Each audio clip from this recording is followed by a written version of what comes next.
Dios les bendiga.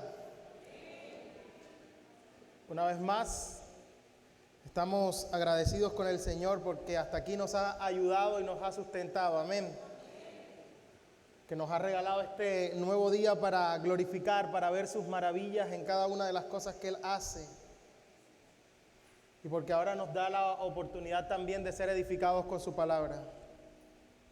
¿Qué es la palabra de Dios para cada uno de nosotros? ¿Qué es la palabra de Dios para ti? ¿Qué papel juega la palabra de Dios en tu vida? ¿Cuál es la importancia que tiene la palabra de Dios para ti? ¿Qué tanto la anhelamos? ¿Qué tanto la deseamos? Porque en nuestro avance y en nuestro estudio del Sermón del Monte hemos llegado a un punto crucial y es la opinión y es la expresión y es lo que Jesús tiene que decir acerca de la ley. Y por esa razón es tan importante estudiar versículo a versículo lo que el Sermón del Monte expresa con relación a la ley, porque es el testimonio del Rey acerca de la ley de Dios. Amén. Ubíquese por favor en Mateo capítulo 5.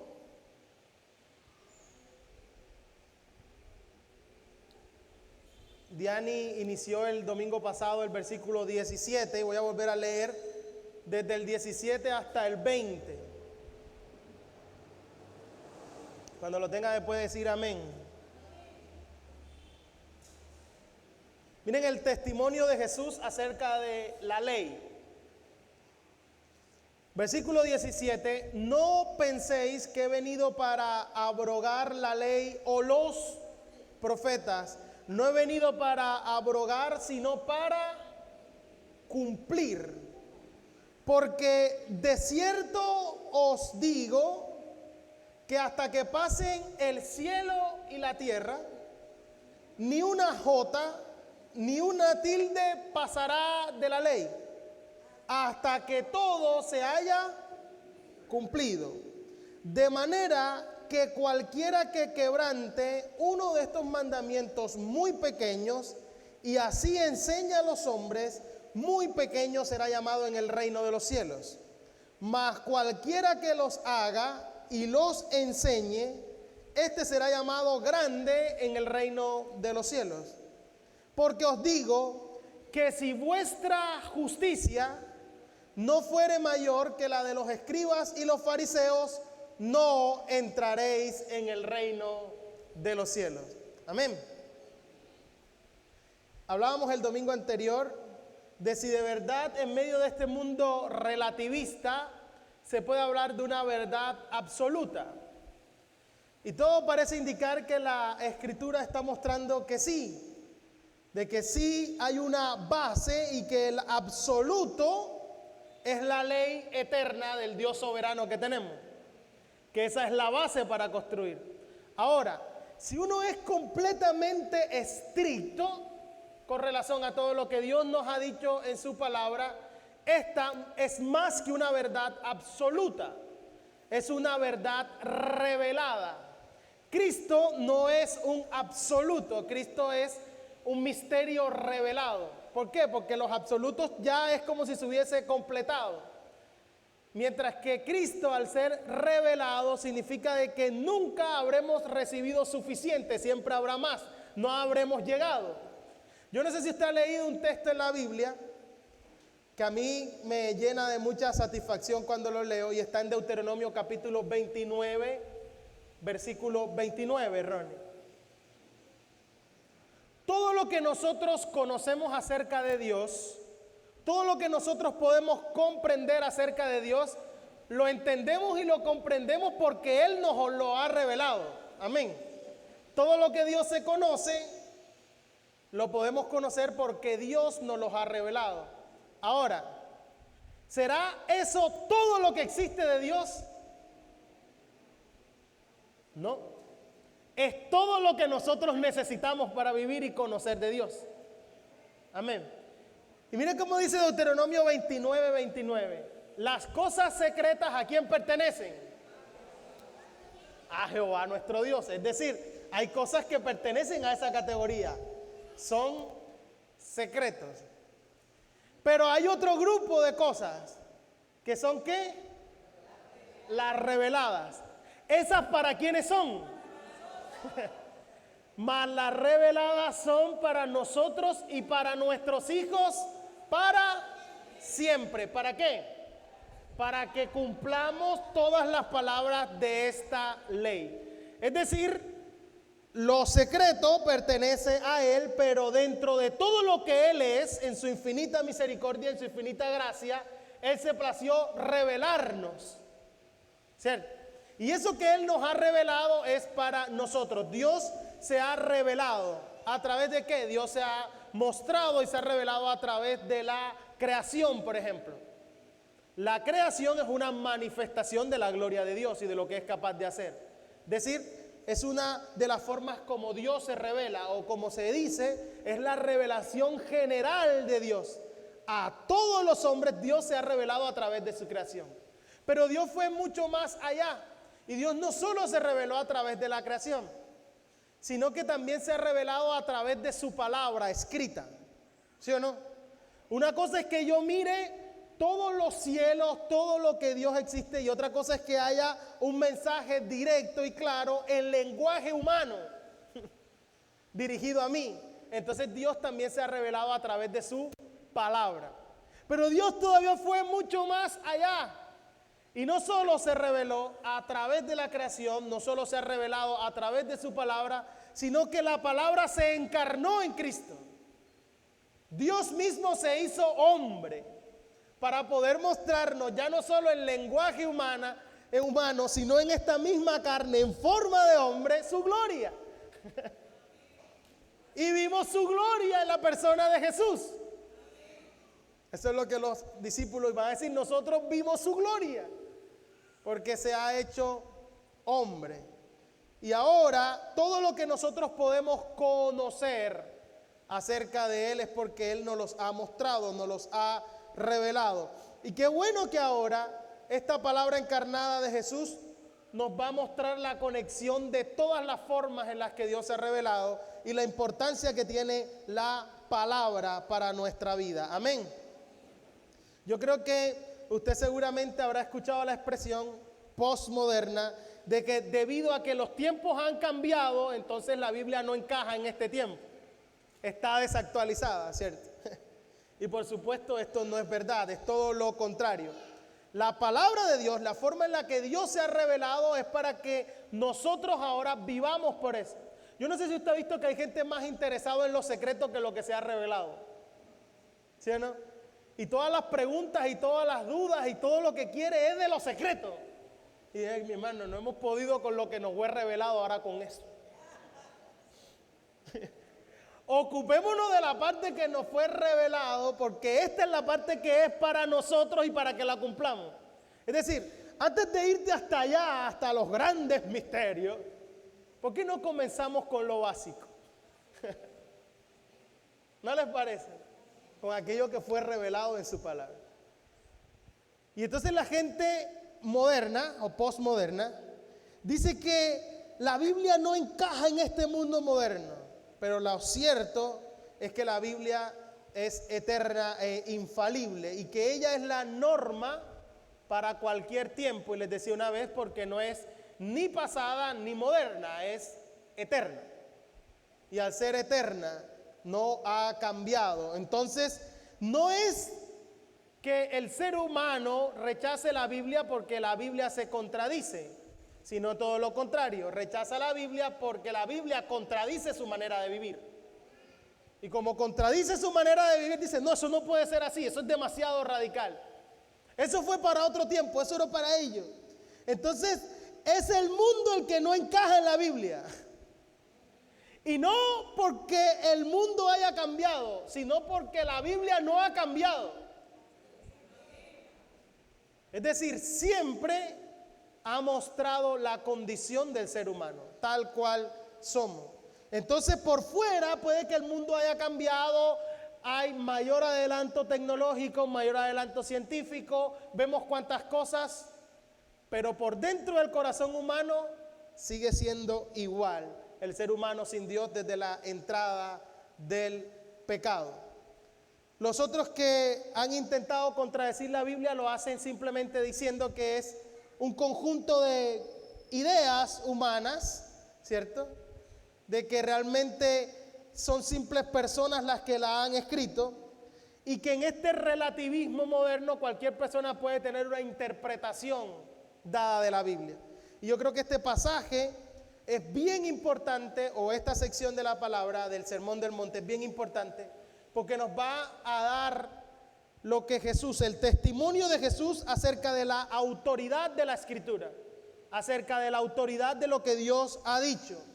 Jesús desde el comienzo de su ministerio dejó claro que su autoridad y la autoridad de la Biblia eran la misma. Eran exactamente lo mismo. Y Jesús dice que la palabra revelada de Dios no es solo verdad, sino de que esta verdad es transmitida con absoluta autoridad y que viene a enseñarnos y a ministrarnos. Y fíjense qué interesante, porque todo en el Sermón del Monte, como les decía, se va engranando. Primero se nos habló de las bienaventuranzas. ¿Cómo es el carácter de alguien que pertenece al reino de los cielos? Cada una de las características: es pobre en espíritu, es misericordioso, se duele por su pecado, tiene hambre y sed de justicia, ¿sí o no? Al final del Sermón del Monte se nos dice que a causa de esa justicia, estos que pertenecen al reino pueden ser perseguidos y pueden ser incluso agraviados. Después el sermón nos habló de cuál es la función del creyente en la tierra y en medio del mundo, y es ser sal y ser luz. Y ahora los últimos, del versículo 17 al 20, nos vienen a enseñar cuáles son las cualidades de las bienaventuranzas y cómo se funciona siendo sal y luz, y es por medio de la palabra de Dios. Es decir, en pocas palabras, la palabra de Dios es la única norma de justicia y de verdad que hay. Es lo que nos muestra lo que es verdaderamente justo. Es decir, si alguien tiene hambre y sed de justicia, lo que tiene es hambre y sed por la palabra de Dios.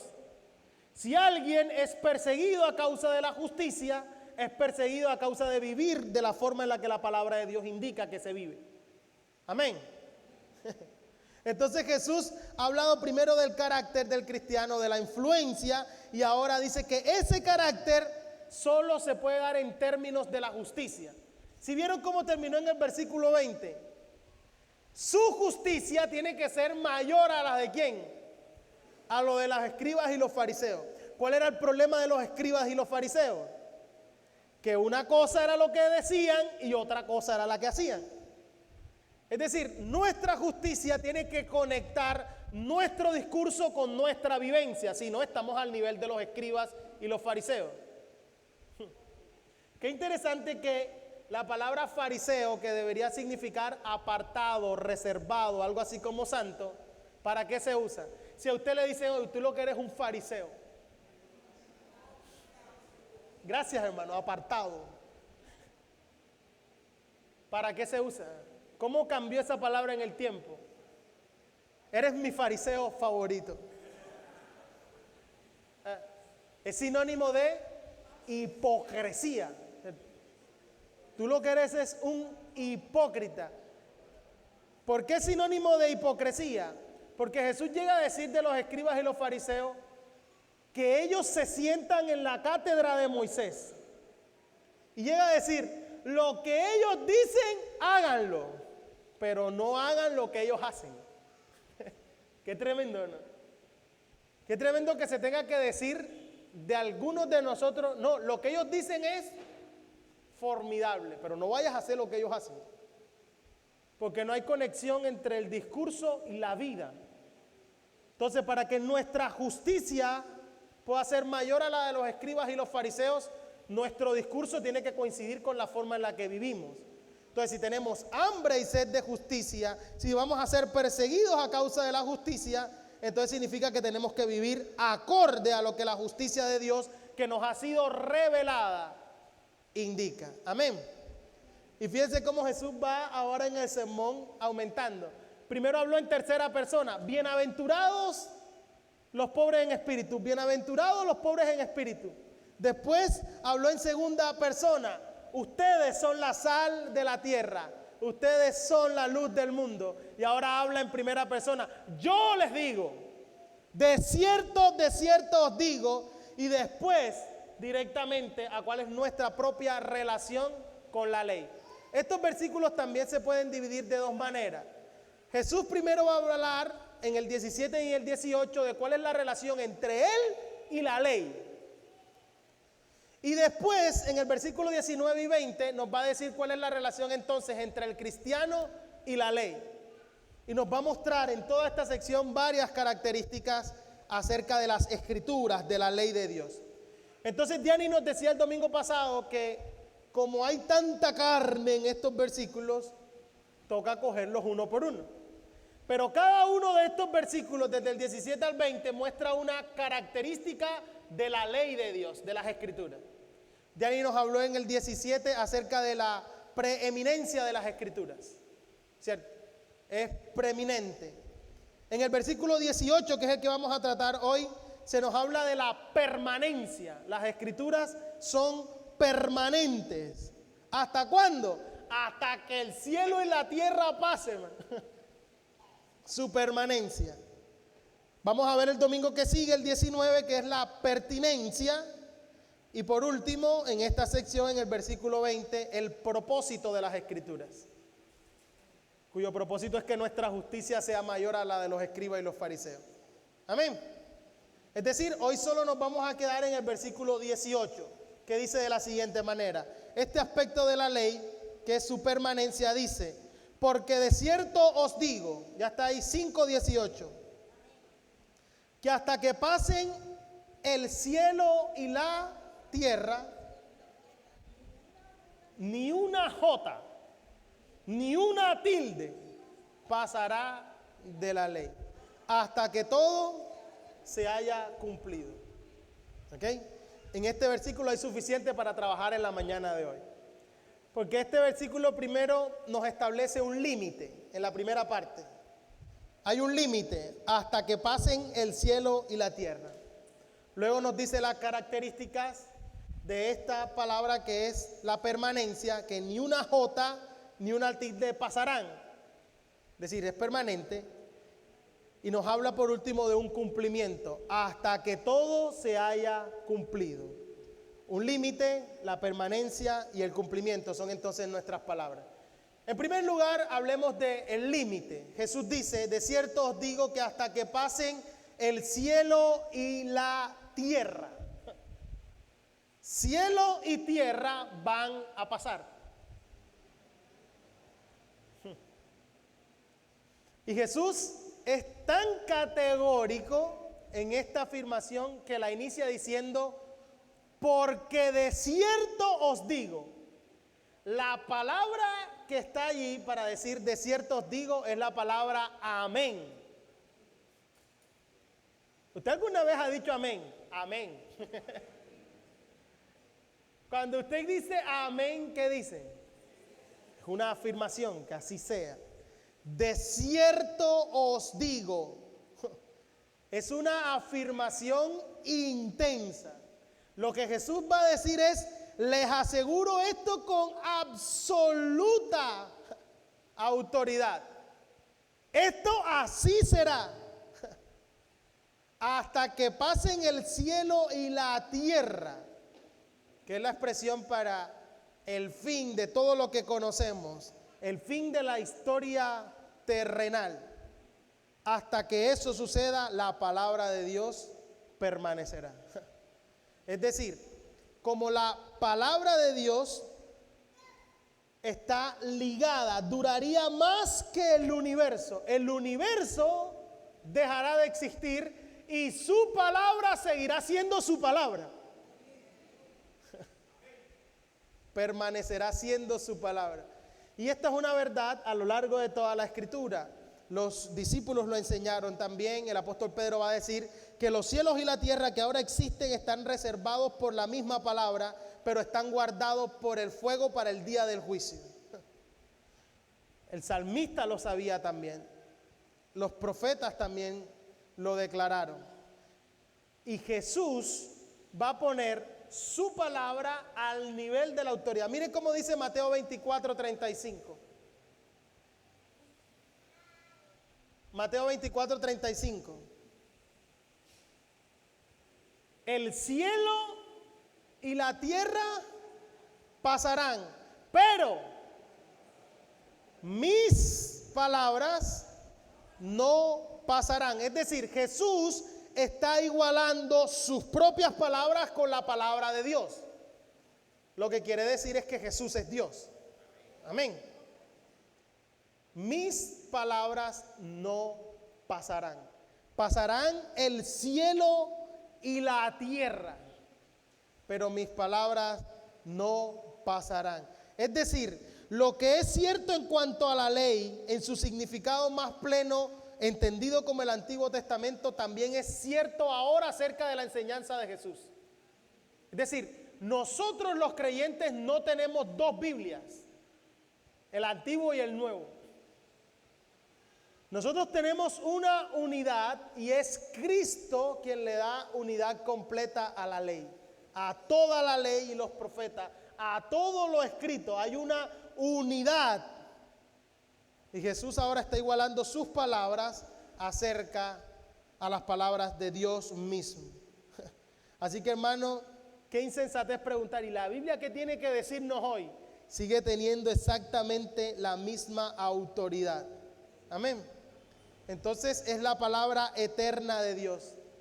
Es viva y eficaz, más cortante que espada de dos filos. Amén. Va a preceder y va a exceder en toda la duración. Todo aquel que ha cuestionado su validez, o ya no existe, o en algún momento va a dejar de existir. Y su palabra seguirá siendo su palabra. Amén. En segundo lugar, y voy rápido en los dos primeros porque me quiero concentrar en el último punto. No solo nos habla de los límites y de que cómo el cielo y la tierra van a pasar, pero su palabra va a permanecer, sino nos va a decir esa permanencia. Y continúa el versículo 18 diciendo, ni una jota, ya lo leyó, ni una tilde pasará de la ley. Nada pasará. Y esa expresión es maravillosa porque, bueno, es traducida en la Reina Valera al castellano, al español, como ni una jota, ni una tilde, para que nosotros alcanzamos a entender lo que el texto quiere decir. Pero en realidad, lo que Jesús ha dicho, y para los oyentes judíos, es la letra Yod. La letra Yod es la letra más pequeña del alfabeto hebreo. Más pequeñita. Y lo que aparece allí como una tilde, que era ella, era como una colita que se le hacía a la letra para adornarla, como un ganchito. ¿Cierto? ¿Usted ha visto esa gente que escribe bien bonito en cursiva, que cuando hace la A, además de la A, le agrega como una colita así? Eso es lo que aparece allí, ¿cierto? Para darle énfasis a cercas letras, se agregaba como especie de un cuerno, como un cachito a la letra. Entonces Jesús dice, ni la letra más pequeña, ni la parte más pequeña de una de sus letras pasará. ¿Qué les parece? Esa tilde es lo más parecido, es como también nosotros tenemos otra cosita que llamamos y que apóstrofe. ¿Sí o no? Los profesores de castellano, es también como un ganchito, como una cosita así, como larguita, el apóstrofe. Ni la letra más pequeña, ni el cachito más pequeño, ni la marca más pequeña va a pasar. Es decir, no solo la letra más pequeña no será borrada, sino que incluso la parte más pequeña de una letra no se borrará de la ley. Yo no sé si usted siente el mismo escalofrío que yo siento cuando leo esto. Porque lo que Cristo está diciendo es que Él vino a cumplir la ley porque la ley es permanente. No se puede borrar, no se puede quitar. Entonces uno empieza a reflexionar cuando uno ha leído el Antiguo Testamento y dice, bueno, y entonces todo ese poco de cosas que hay ahí, ¿qué hago yo con todo lo que está ahí? Entonces por eso que mi énfasis en esta mañana va a estar en el punto 3, que tiene que ver con el cumplimiento. Ahora sí voy a comenzar a predicar aquí. Cumplimiento, hasta que todo se haya cumplido, dice Jesús. Maravilloso, ¿no? Es decir, en tercer lugar, se necesita cumplimiento. Ni siquiera la parte más pequeña y que pareciera más insignificante será quitada o modificada hasta que todo se haya cumplido. Ninguna parte de ella va a pasar ni se va a descartar. Ni una sola letra hasta que todo se haya cumplido. Y este cumplimiento no será completo hasta que el cielo y la tierra hayan pasado. Porque ella misma dicen que el cielo y la tierra pasarán.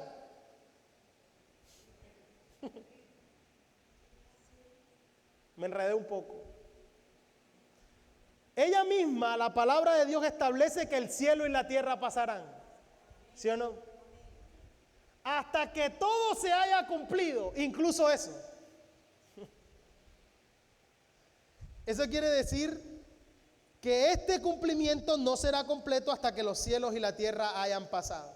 Entonces, el tiempo como ahora lo conocemos va a cesar y en ese momento todo lo que es relativo a lo que el Señor nos ha revelado se habrá cumplido. Amén. Así que la ley es tan perdurable, está ahí ligada, es eterna. Ahora, Diana nos decía el domingo pasado que este cumplimiento ya va en camino, porque Jesús cumplió los aspectos de la ley y todos los aspectos de la ley. Amén. Algunos autores no les gustan, pero la manera más fácil de poder entender toda la serie de mandamientos y todas las ordenanzas que encontramos en el Antiguo Testamento, incluso algunos de los que nos cuesta entender en la ley de Dios, en la ley de Moisés, por ejemplo, la mejor forma es dividirlo en 3 aspectos fundamentales. Hay cosas que tienen que ver en la ley con el aspecto judicial, hay partes que tienen que ver con el aspecto ceremonial y hay partes que tienen que ver con lo moral. Es decir, Dios saca y redime a un pueblo.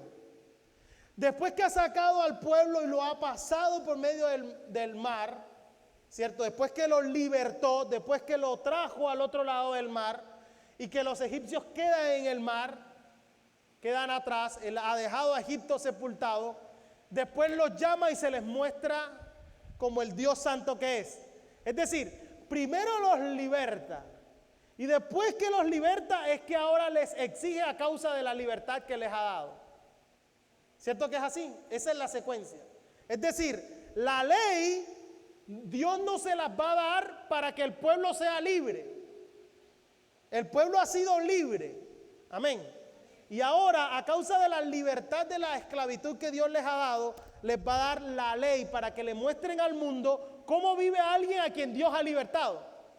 Para que se diferencien de los otros pueblos.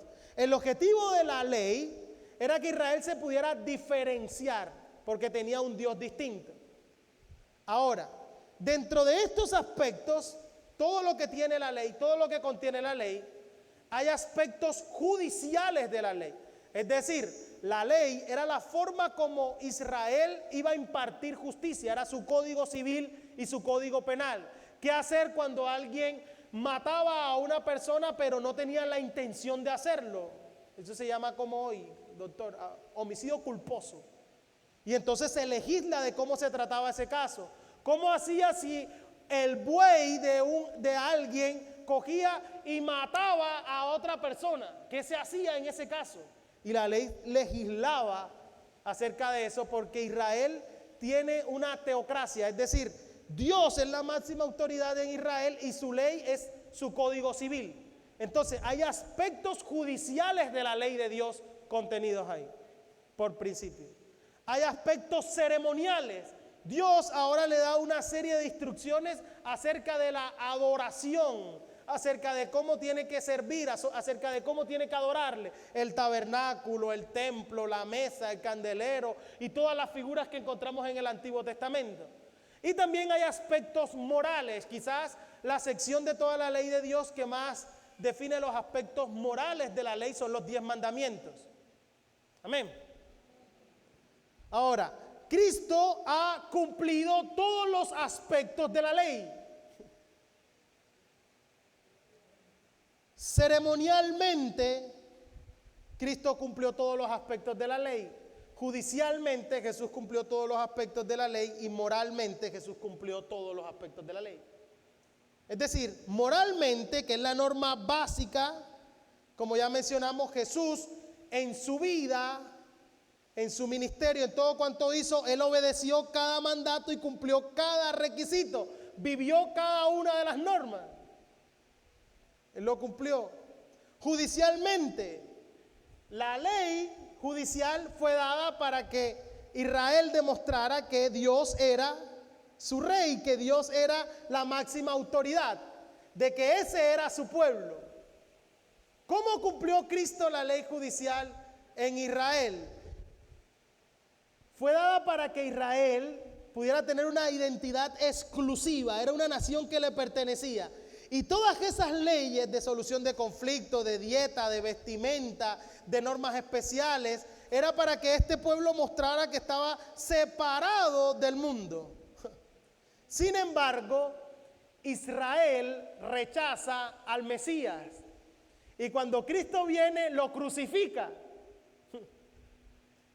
Y en esa crucifixión, Dios rompe el tratamiento de Israel como su nación exclusiva y ahora lo extiende a toda la humanidad que en arrepentimiento y fe viene a Cristo. Es decir, Israel deja de ser el pueblo exclusivo de Dios y ahora todo aquel que viene a Cristo en arrepentimiento y fe, ahora se convierte en su pueblo y en su nación. Es decir, que ya todos esos aspectos que tenían que ver con exclusivamente Israel como nación ya no tienen validez, porque Israel dejó ser el pueblo exclusivo de Dios. ¿Quién es ahora el pueblo? ¿Quién es ahora el llamado a ser una nación santa, un real sacerdocio? No es Israel, ahora es la iglesia, su pueblo. Así que esos aspectos judiciales, una vez Cristo es crucificado y este reino es extendido a todo aquel que cree en Él, fueron cumplidos en Cristo. ¿Cómo Cristo cumplió todos los aspectos ceremoniales de la ley? Ahí sí ni se diga. Porque la intención de Dios con cada aspecto del Antiguo Testamento era mostrar lo que había de venir. Es decir, cada uno de los aspectos ceremoniales de la ley, cuando Dios los dio en el Antiguo Testamento, los fue dando como una sombra de lo que Cristo sería. Amén. Todos los sacrificios que eran el centro de la oración del Antiguo Testamento, se les pone fin con el sacrificio perfecto de Jesús, porque a eso era que estaba apuntando. Es decir, mientras Jesús se hallaba en la cruz, por eso el velo del templo se rompe, porque ya todas esas figuras del Antiguo Testamento y todos los aspectos ceremoniales de la ley se estaban cumpliendo. Miren por ejemplo cómo dice Hebreos capítulo 10 versículo 19.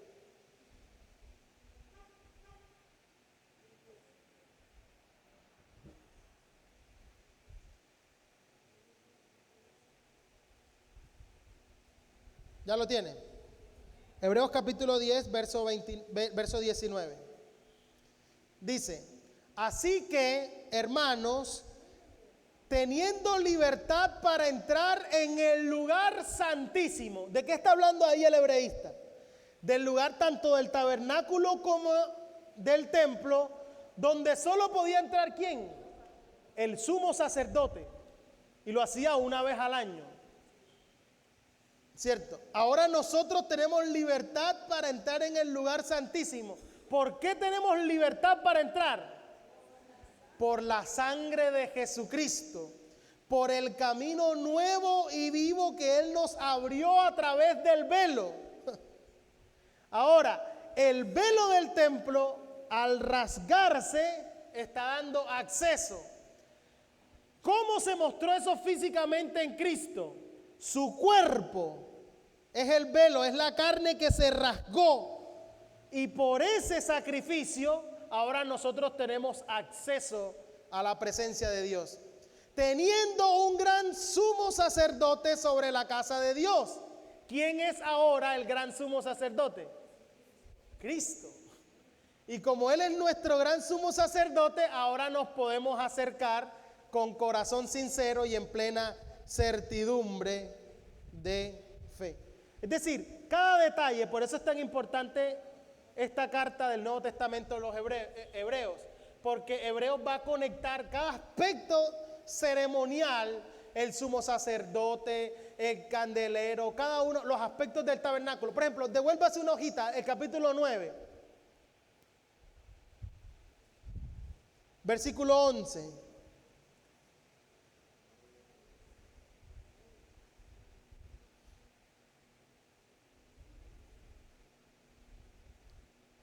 Ya está ahí. Versículo 11. Pero estando ya presente, ¿quién?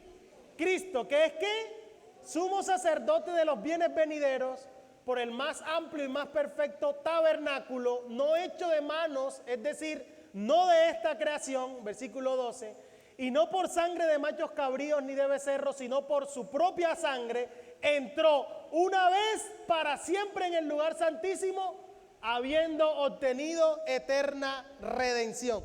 Es decir, todos los aspectos de la ley ceremonial terminan porque en Cristo fueron satisfechos. La realidad había llegado. El resto de las cosas de los aspectos ceremoniales de la ley eran simplemente la sombra y Cristo es el objeto real. Cada una de estas cosas era para que Israel pudiera entender, ok, a causa del pecado, la paga del pecado es la muerte. Pero entonces, para no matarte a ti se necesita un sacrificio expiatorio. Entonces, cuando Israel hacía un sacrificio, lo que estaba indicando es, ese es el lugar que yo tendría a causa de mi pecado. Es decir, ese cordero que está ofreciéndose en sacrificio está ocupando mi lugar. Esa era la figura que tenía que quedar en la mente de Israel. Ahora, cuando Cristo, el Cordero de Dios que quita el pecado del mundo, es sacrificado, ya tenemos la imagen de real a lo que Dios había apuntado. Y es que era necesario un sacrificio.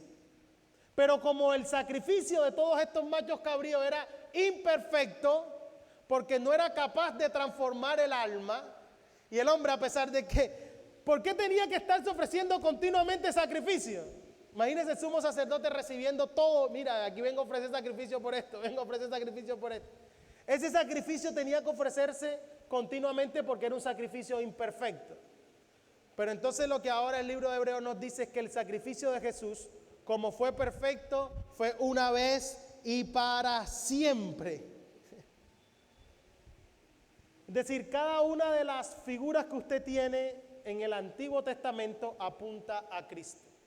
No se puede leer la Escritura si usted no la lee en clave cristocéntrica. ¿Qué significa? Cada aspecto que usted lea en la Biblia, usted tiene que ver de qué manera o revela mi propia condición como pecador o de qué manera apunta a Cristo. Desde el comienzo. Es decir, cuando usted está leyendo Génesis y usted llega a Génesis capítulo 3, versículo 17, y hay una sentencia, 16 y 17, y hay una sentencia de Dios, dice, ¿sabes qué? Yo voy a poner enemistad entre la simiente de la serpiente y la simiente de la mujer. Ella, tú la vas a herir, a la simiente de la mujer la vas a herir en el calcañar, en el talón, pero la simiente de una mujer te va a dar un golpe certero en la cabeza. ¿De qué está hablando Génesis? Ahí en Génesis ya está apuntando a Cristo. ¿Sí o no? Usted, cada aspecto que está leyendo del Antiguo Testamento tiene que leerlo siempre en clave cristocéntrica. Porque es Cristo quien le da sentido. Y muchas veces se comete el error, especialmente en los temas que tienen que ver con los aspectos de la ley, de no separar qué es judicial, qué es ceremonial y qué es moral. Porque los aspectos morales de la ley de Dios siguen vigentes hoy. Sigue siendo el mismo principio. El resumen de la ley: amarás a Dios sobre todas las cosas con todo tu corazón, con toda tu alma, con todas tus fuerzas, con todo tu entendimiento y amarás a tu prójimo como a ti mismo. Esos que son los aspectos morales de la ley siguen siendo vigentes hoy en día. El aspecto judicial ya no está vigente porque Israel no es la nación exclusiva. Ya no se necesita un código civil. Entonces yo no puedo tomar aspectos. Bueno, aquí dice que como tu perro me mordió, dice que necesita ser apedreado. Eso dice. Mire, usted lee la ley y se encuentra de que si el amo sabía que su animal era rebelde y podía causar un accidente, y el amo no tomó los correctivos necesarios, entonces el amo es responsable también por la muerte que causó. Esa era la ley, pero era la ley judicial. ¿Me estoy haciendo entender? Es decir, uno puede tomar principios de los aspectos judiciales para saber cuál era el espíritu de la ley. ¿Cuál era el espíritu? Que usted tome las precauciones necesarias y si tiene un perro rabioso, agárrelo. Ese es el principio. Pero no puede aplicarlo como si tuviera la misma validez. Amén. De Israel como nación, te coge cualquier versículo fuera de contexto acerca de los aspectos judiciales o ceremoniales de Israel y usted puede hacer fiesta, hermano. Porque hay gente que dice, la mujer no puede usar un jean ni un pantalón. ¿Por qué? Y entonces coge un pedazo de la Biblia que dice, en Levítico, no usará la mujer ropa de hombre. ¿Sí o no? La pregunta es, ¿será que el jean existía en la época de Moisés? ¿Será que el pantalón existía en la época de Moisés? Entonces, ¿qué quería decir? Si lo sacas de contexto, puedes hacer la fiesta que tú quieras. Entonces, como es un aspecto que pertenece a la parte judicial de la ley, lo que quería indicar es que como estaban todos marchando y todos iban en túnica, la túnica era lo que diferenciaba a los hombres de las mujeres. Y tú necesitabas saber cuántos hombres tenías en medio del campamento para cuando fuera necesario defenderse. Entonces, para no mezclar y no confundir a hombres con mujeres, tenía que haber una diferencia en la forma en la que se vestían. ¿Me estoy haciendo entender? Porque si quieres aplicar ese versículo de que no puedes usar ropa de hombre, tienes que aplicar el resto. Y hay otro que dice que cada vez que usted hace una necesidad fisiológica tiene que taparlo con tierra.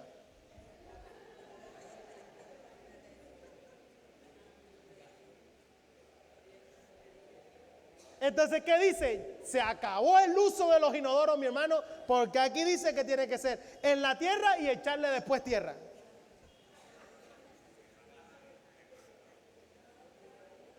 Esa era una ley de corte sanitario. Usted se imagina esa cantidad de gente dejando al aire libre todas sus necesidades fisiológicas.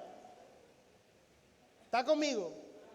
Entonces el orden sanitario era, ya que hizo, tápelo. Entonces cada quien andaba con una palita.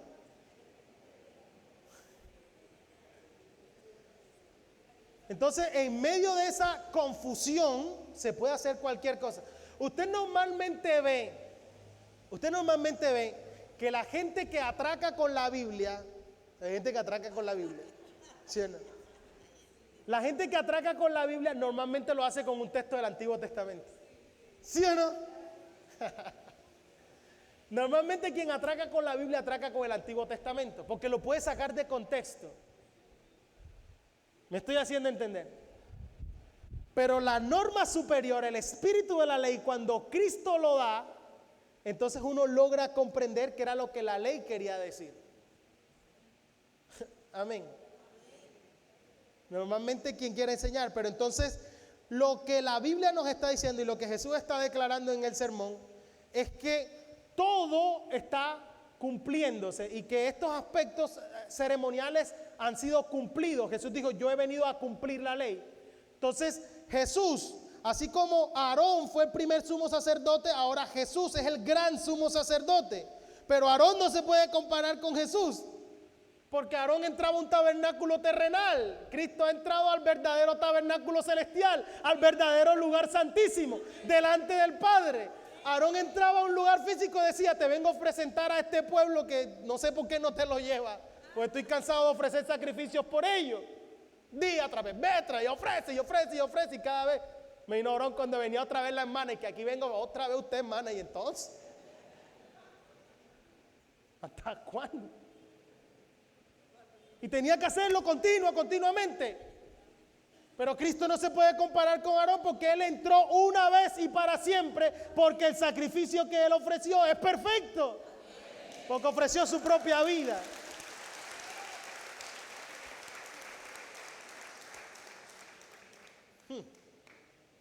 Se reunían todos ahí y el sumo sacerdote una vez al año le tocaba entrar al lugar santísimo. Y como era humano, dentro de su vestido tenía que llevar unas campanitas. La gente acá afuera escuchaba campanitas y decía, todo va bien. Campanita para allá. Si en un momento está silencio, llórenlo. Llórenlo. Tremendo. Los hijos de Aarón intentan ofrecer un sacrificio, al parecer estaban borrachos y en lujuria, y lo que les pasa, ¿no? Se prende todo. Aarón no puede ni llorar por sus hijos. Y Dios le termina diciendo que llore porque se quemaron las cortinas, pero esos bandidos no. No nos pueden ni llorar. No. Aarón ofrecía muchos sacrificios, Cristo ofreció uno solo. A Aarón le tocaba incluirse en esos sacrificios también, ¿no creen ustedes? Tenía que incluir su propio pecado, pero Cristo se sacrificó por los pecados de otros. Aarón era falible, Cristo era infalible. Aarón era cambiable, Cristo es inmutable. El sacrificio de Aarón era imperfecto, el sacrificio de Cristo es perfecto.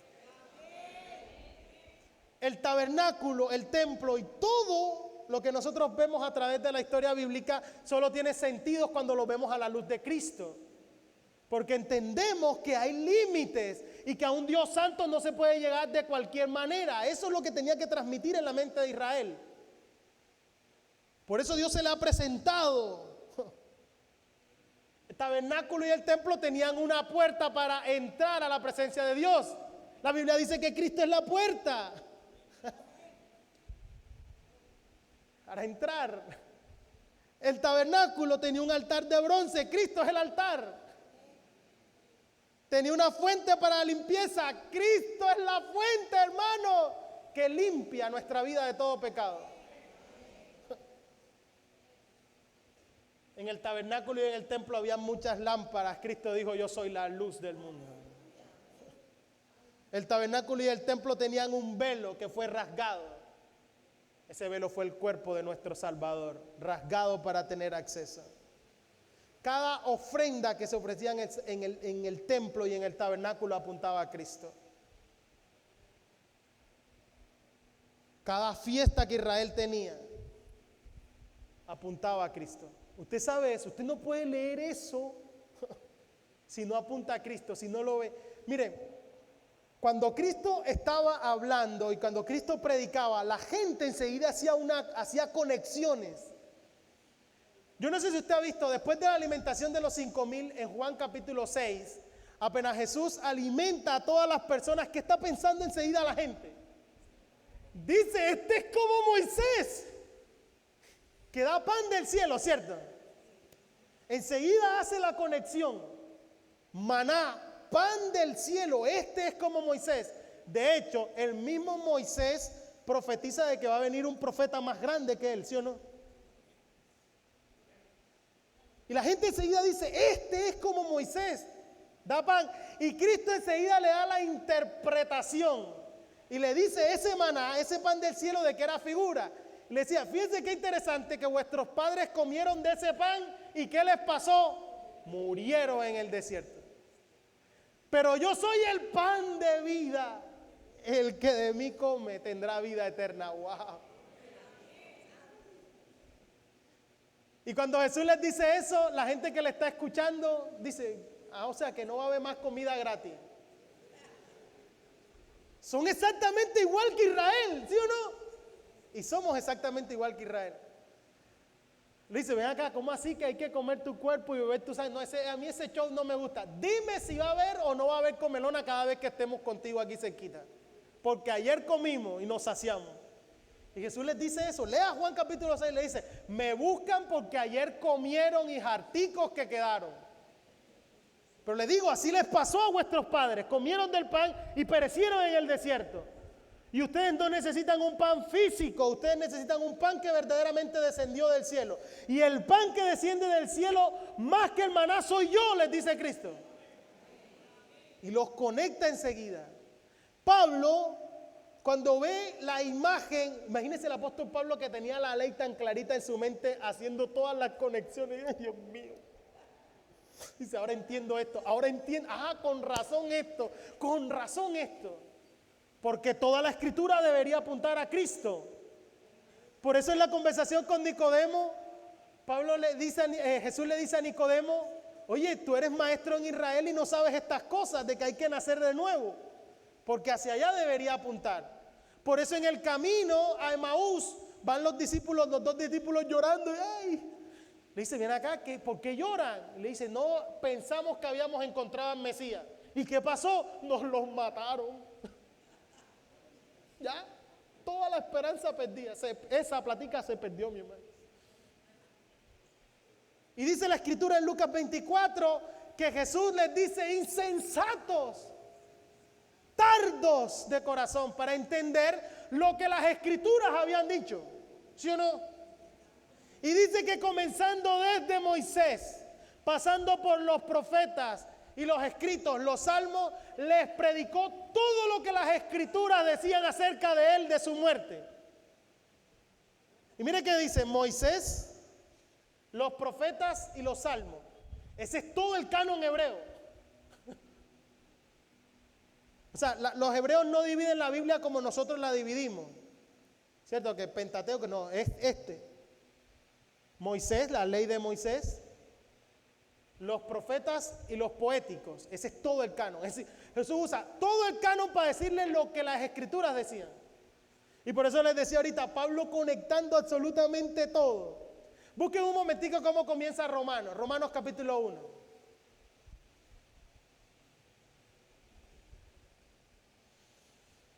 Versículo 1.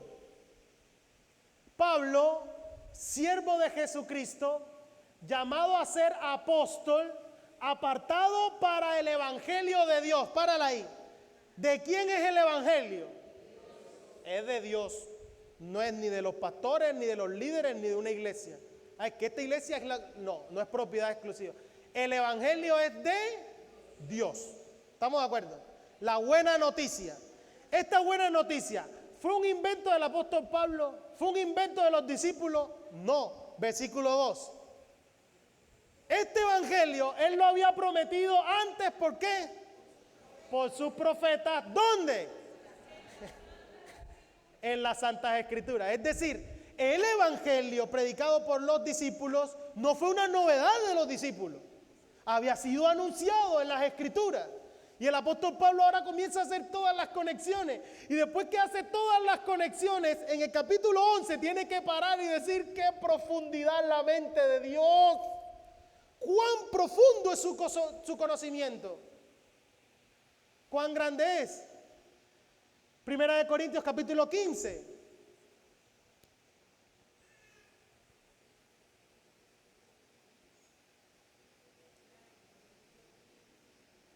Salió en el devocional esta semana, ¿no? Sí, lo hicieron. Además, os declaro, hermanos, el evangelio que os he predicado, el cual también recibisteis, en el cual también perseveráis. Este es el evangelio, dice el apóstol Pablo. Versículo siguiente, Ronnie. Por el cual asimismo, si retenéis la palabra que os he predicado, sois salvos. Si no, creísteis en vano. Versículo 3. ¿Qué es el evangelio? Porque primeramente os he enseñado que lo que asimismo escribí, que Cristo murió por nuestros pecados, ¿qué? Para dar cumplimiento a la escritura. Él murió por nuestros pecados conforme a la escritura. Versículo 4. Que fue sepultado y resucitó al tercer día, ¿qué? Conforme a las escrituras. Es decir, el Evangelio es ratificado, es confirmado por las Escrituras. Estaba allí y todo apuntaba a Cristo. No es una novedad del Nuevo Testamento. Y lo que a veces nosotros cometemos el error es desconectar el resto de la historia bíblica de Cristo. Y Cristo es lo único que le da unidad a toda la Escritura, desde Génesis hasta Apocalipsis. Una sola palabra, una sola persona, Cristo. ¿Está conmigo? Amén. Todo apunta a Él. Pero entonces nosotros desconectamos y ahí es donde fallamos. Por ejemplo, uno de los libros más abusados y más fáciles de desconectar de Jesús es Proverbios. Porque Proverbios son refranes. Y entonces como el refrán aplica, yo cojo el proverbio, el refrán y lo digo y ya. ¿Sí o no? Entonces sí, decimos los refranes pero los desconectamos. La blanda respuesta aplaca la ira. No sabémoslo. Pero escúchame bien, si esto es una verdad y absolutamente toda la Biblia tiene una unidad en Cristo, yo no puedo leer Proverbios desconectado de Cristo. Dice, pastor, ¿y ahora cómo hago? Ahora voy a tener que volver a releer la Biblia porque yo he perdido toda. Sencillo. Usted no puede desconectar el libro de Proverbios sin entender que el proverbista tiene el papá de todos los refranes al comienzo del libro. Y el papá de todos los refranes dice, el principio de la sabiduría es el temor a Jehová. ¿Sí o no? Ese es el papá de todos los refranes. Es decir, todo lo que usted va a vivir en una vida sabia, lo va a vivir porque ha conocido la sabiduría temiendo a Dios. Amén. Ahora, cuando usted va al Nuevo Testamento y escucha al apóstol Pablo decir, Cristo es la sabiduría de Dios.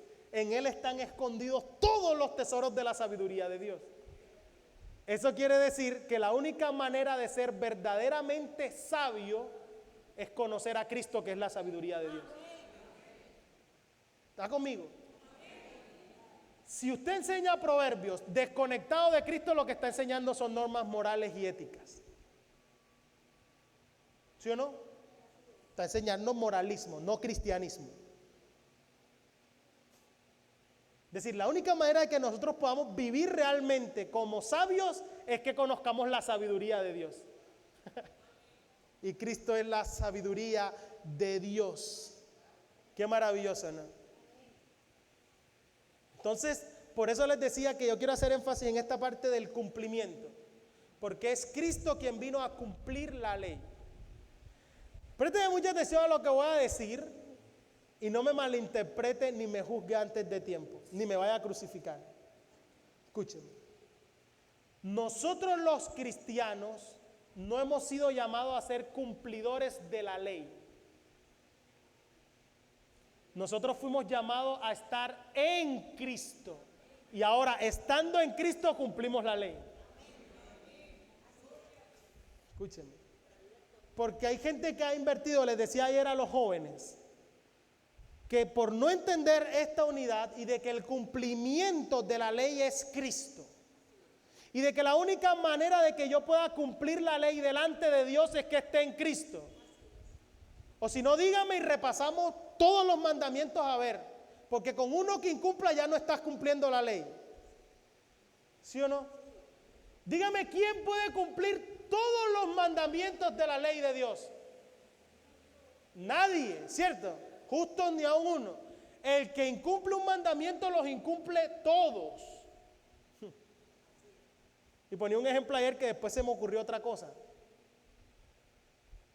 Si usted se vuela a un semáforo en rojo, ¿incumplió la ley, sí o no? Sí, pero fíjense que se voló un solo semáforo. No se voló todos los semáforos del mundo.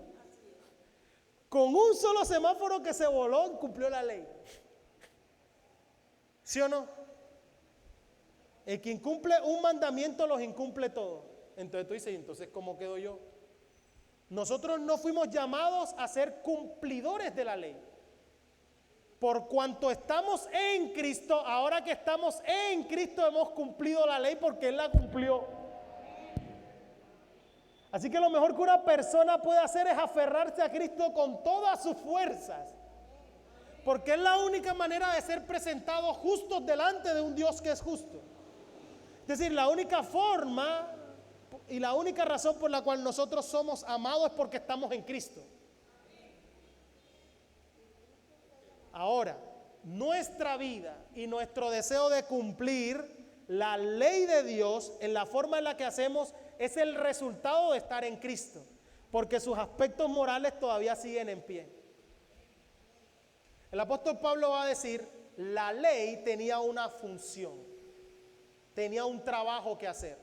Y el trabajo de la ley era demostrarnos nuestra necesidad de Cristo. La ley es santa. La ley muestra el estándar de Dios. Pero al mostrarnos el estándar de Dios, la ley lo que debe producir en cada uno de nosotros es el deseo y el reconocimiento del Salvador que necesitamos. Dice, si eso es así, estoy perdido. Y cuando me doy cuenta de lo perdido que estoy, por eso dice, es un ayo. Un ayo es un maestro, una guía para decir, bueno, como estás perdido, tú lo que necesitas es a Cristo. Pero por cuanto ya nos dejó en Cristo, ya quedó ahí. Es decir, no es que yo necesito cumplir la ley para que Cristo me acepte.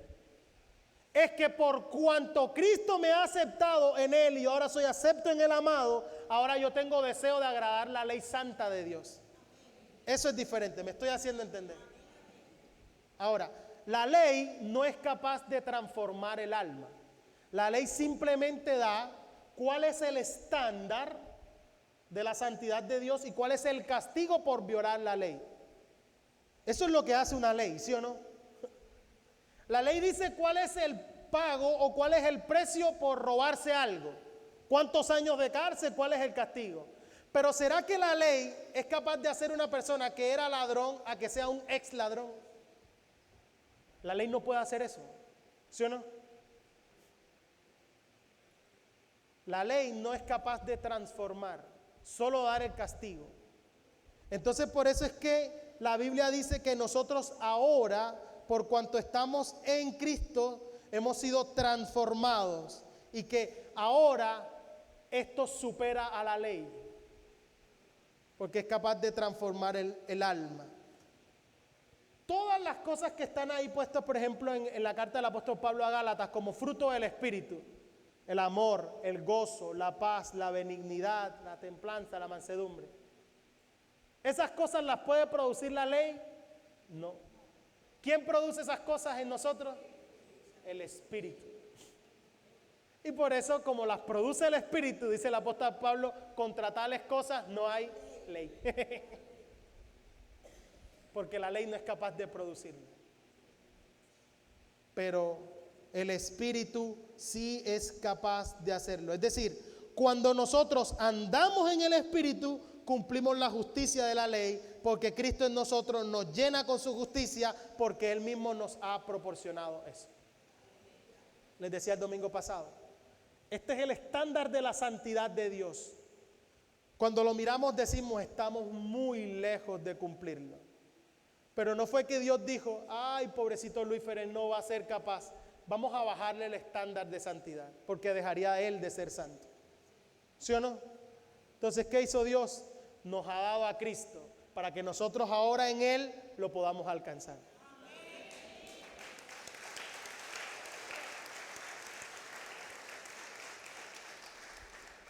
Ese es el gran misterio del Evangelio.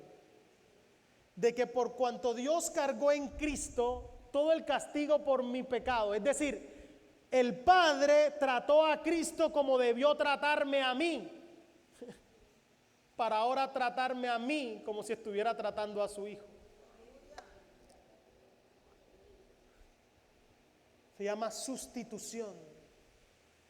Yo creo que no nos alcanza nuestra mente finita para entender la profundidad del mensaje de lo que el Evangelio anuncia. Ese era nuestro lugar. Y Él cargó en Cristo el precio de nuestro pecado para mostrar que seguía siendo santo. La paga que la ley exigía a causa del pecado. La muerte, un sacrificio expiatorio. Pero un sacrificio perfecto. Para ahora poderme tratar a mí. Es decir, cuando nosotros llegamos delante del trono de la gracia, no lo hacemos por nuestros méritos. Es decir, el Padre nos ve a través del lente de Cristo. Y por eso nos puede tratar como si estuviera tratando a su Hijo. Amén. Así que Cristo, en lugar de oponerse a la ley, vino a magnificarla, vino a ampliarla, vino a cumplirla. Y por eso es que Él dice que la ha venido a cumplir. Cada vez que pudo, Jesús habló con exactitud acerca de la Escritura. Es por eso que vamos a seguir en estos domingos tratándolo. Es permanente, la ha venido a cumplir. Cierra tus ojos donde estás.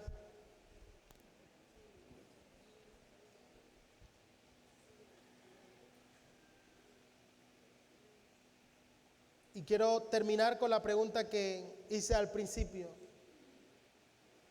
¿Qué papel juega la Escritura, la palabra de Dios en nuestra vida? Cuando leemos, ¿de qué forma la leemos? Es decir, ¿la leemos buscando un conjunto de normas o de reglamentos que cumplir para intentar ganarme el favor de Dios? ¿O realmente la Escritura me lleva a Cristo y me dice, mira, a pesar de que nuestra condición era alejada, era completamente lejos de Dios, éramos sus enemigos, el Señor en su infinito amor y misericordia nos ha amado y ha enviado a su único Hijo a morir por nuestros pecados? Y ahora todo aquel que en Él cree no se pierde, sino que tiene vida eterna. Que fuera de Jesús lo único que somos merecedores es de la ira de un Dios santo. Pero por cuanto estamos en Cristo, por cuanto Él trató a Cristo como nosotros merecíamos ser tratados a causa de nuestro pecado, ahora puede tratarnos a nosotros como si estuviera tratando a su mismo Hijo. Él vino a dar cumplimiento a todas aquellas cosas que eran una sombra simplemente, para hacer entender cuál era la paga, cuál era la necesidad de haber infringido la ley de Dios. Gracias, Señor, por tu palabra y porque ella nos lleva a Cristo. Gracias porque se cumple absolutamente en todo. Y que cuando tú enviaste a tu Hijo en semejanza de carne de pecado, a causa del pecado, condenaste al pecado en la carne, para que ahora tu justicia, la justicia de la ley, se pueda cumplir en nosotros. Porque nosotros no andamos conforme a la carne, sino conforme al Espíritu. Cuando andamos en el Espíritu cumplimos la justicia de la ley, porque esa justicia se ha hecho en Cristo. Y ahora, con Él en nosotros, podemos dar cumplimiento a todo, Señor. Hoy nos presentamos delante de ti, Padre bueno, una vez más, por la libertad que tenemos, para que tú nos sigas guiando y para que cada día podamos seguir disfrutando de una comunión más íntima contigo en el entendimiento. Ilumínanos, tú que inspiraste esta palabra, a que sin importar dónde nos encontremos y cada una de las cosas que vayamos leyendo y encontrando en tu palabra, miremos de qué manera esto apunta a nuestra propia condición y a nuestra necesidad de un Salvador, de cómo la ley refleja tu voluntad, cómo apunta a un Salvador y cómo apunta a nuestra necesidad de ti, Señor. Gracias por este tiempo, en el nombre de Jesús. Amén y amén.